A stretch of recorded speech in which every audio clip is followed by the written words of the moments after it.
What's up, guys? Welcome to the vlog. I'm Mr. Gaza, of course you know that. And today I got some issues with Black Cherry. Finally, she gave me problems. Such a reliable and dependable vehicle. Toyotas were made to last forever. It was the Alternator. With that said, man, listen, if you're not a subscriber to my channel, subscribe. I'm serious, guys, we're almost at 2,000. I want everybody to hit that subscribe button and bring me up to that 2,000 mark. That turbo right down there in the corner, that is your subscribe button. And also, check out my video. I got a nice pulley set from Titan, sold by Drift HQ. That's the only place I know where you can get it. Duarte, mad shout out to you at Drift HQ. Mad shout out to NMLZ. All you guys, awesome. Welcome back. Guys, look, we have a beautiful engine bay. What we need to do is remove the intake planning pipe, ear box, and ear duct. Okay, so once we remove that, we need to take the charge pipe, the plastic piece right there, and then we need to access the alternator. The alternator is just right there. Let's go ahead.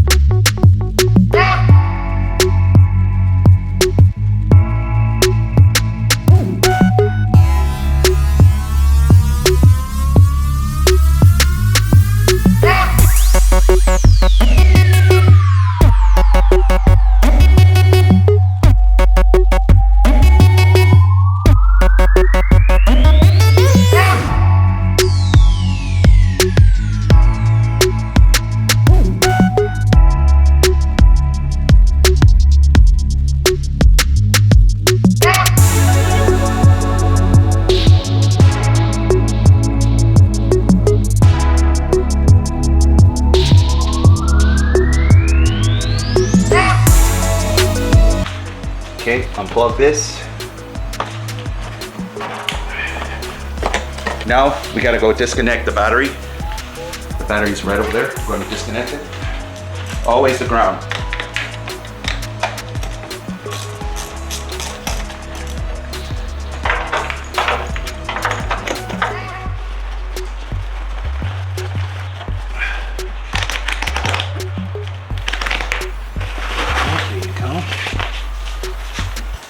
I'm going to remove it.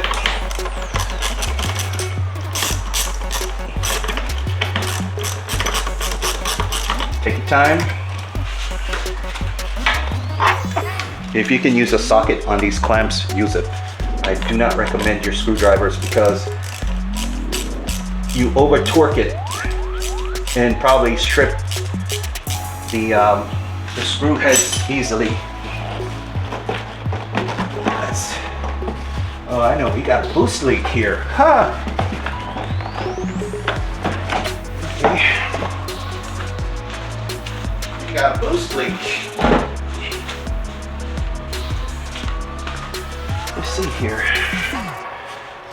Charge. No, not boost leak. This is intake. So it's not boost. Thank God. Boost is the hard line. All right, we're gonna fix that. Fuck it. Heat is a bad thing when it comes to parts like these. Heat. Remember, you can use your use tape and safeguard your investment. Always put this in here so nothing flies in, and put an end to your turbos. All right, so charge pipe right here, right here. Get this out of the way. Let's go. Try not to pull this clamp because you don't want to get the angle on this one and mess everything up. Put a little ankle grease into this right there. Remember, stuff your inlets because you don't want nothing flying in there. Also, your intercooler. This is the alternator. There's the power cable heading to the alternator, and the plug is right there in the back. I gotta be careful with these solenoids that are in the way. There's 2 bolts, one big one right here, and one here, and one in the back. Actually, one up front and a long bolt.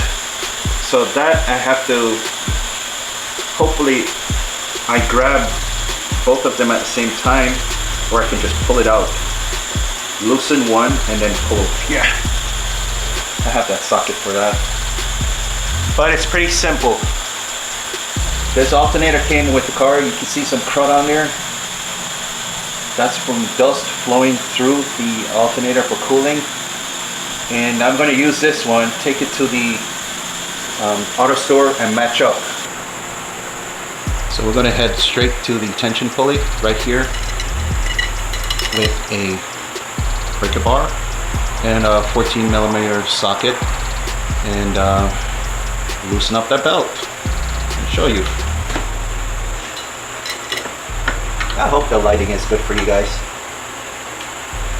There you go. Alrighty. Remember guys, there's only one way to put these belts on. Alright? Only one. If it's not fitted tightly, if it's too tight, that means it's not right. This belt is the K060772 HD Fleet Runner green micro V belt. It's not green anymore. Here we have a 14mm long socket with a 1/2" drive to it. This is what I'm going to use to break this. See here. And yeah, break the bottom as well. Alright, so we're going to crack the bottom piece, and then we're going to crack here. Don't pull, basically don't pull anything completely off, because remember, you have to get to these, okay? I just want to show you how to break them loose. Now we're going to go get to the power supply to the alternator. This is a hot side to the alternator, guys. Very hot. That's why I'm telling you, disconnect your battery terminals. Slide this boot. You don't want to rip it, because very important. This looks like a 12. And it is a 12. So I'm going to use a short extension.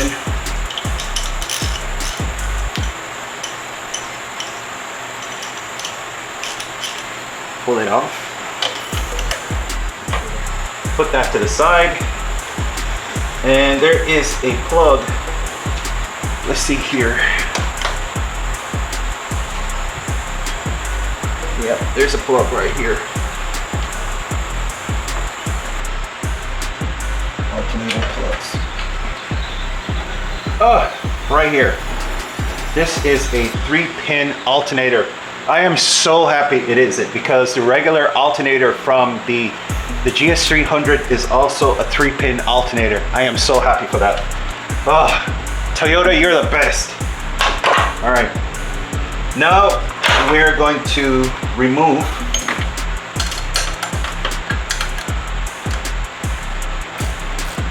the alternator. All right, I know there's something else, because in the videos I've been watching on the internet, they say there's a bracket holding the wires, the wire loom, but I could be wrong with this one. Aren't my beautiful people? The bolt, the long bolt that is holding the alternator on the bottom, it has a a star head just like this on the end of the bolt.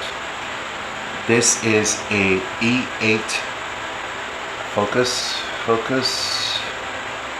come on man, focus. There you go. This is a E8 socket. I guess a reverse socket, or whatever. Please, in the comments below, tell me what this is. I forgot. I haven't used these in a long time. Okay. I'm back. So, I had to break out the air tool to remove the bolt. This is a bolt that we have in question here. See the head? It's like this. You need to remove it. Now it's time to remove the part in question. This is the alternator, guys. But I notice here these white corrosion marks. These are water spots. And recently we had a lot of rain, and I have a funny feeling the water had something to do with the failure of this. But I could be wrong. All right, my beautiful peeps, I'm going to show you where this bolt actually goes. Right down here, it screws right here. Okay, so it goes through here and through here. So this is why you need to pull that bolt out, because it's also a bracket, a retaining bracket that holds the transmission cooler lines and the alternator together. It's something, this acts as a washer. So it's very important that you pull this bolt out, okay? Don't lose it. And do not use thread locker on that. So it's very important that you take out the alternator that you have in the car, put it on a flat surface, and match up all the brackets that you have. Very important that you do that, because it's going to be off. They do not have the right part when it comes to the bracket sizing and stuff like that. But the closest one that I came to was this one. I got it from AutoZone, and thanks to the guys at AutoZone for helping me out. Okay, you got two of them, small and a fat one. So this one worked perfectly. They all had the same depth. But this one right here, this was either smaller or bigger. So that's where you need to go and take your old part. This one was almost there, but I have to use two washers to shim it from the backside to make sure it does not turn in like that and have crookedness when it comes to alignment on the pulleys. Part number for this that I got at at AutoZone. Let's see here. Do you see that? That is the part number for the alternator, and it's a substitute for the 2JZGTE VVTi motor that comes with the Toyota ARISTO. It has the same clip style right here with the 3 pins, and right here for your positive, your charging side. Nevertheless though, the pulley is going to be changed. I am going to change the pulleys. Guys, listen, I'm not going to show you how to install it, because it's basically the reverse of pulling it off. So what you do is just follow backwards, and then you can easily mount them with no problems. Subscribe to my channel. Hit that turbo right down there. That's my subscription button. And also, I'm almost at 2,000. Guys, when you see this video, hit that subscribe button. So, with that said, guys, listen, thank you for watching today's video. And as always, peace, love, and happiness. I'm Mr. Gaza, bugging out.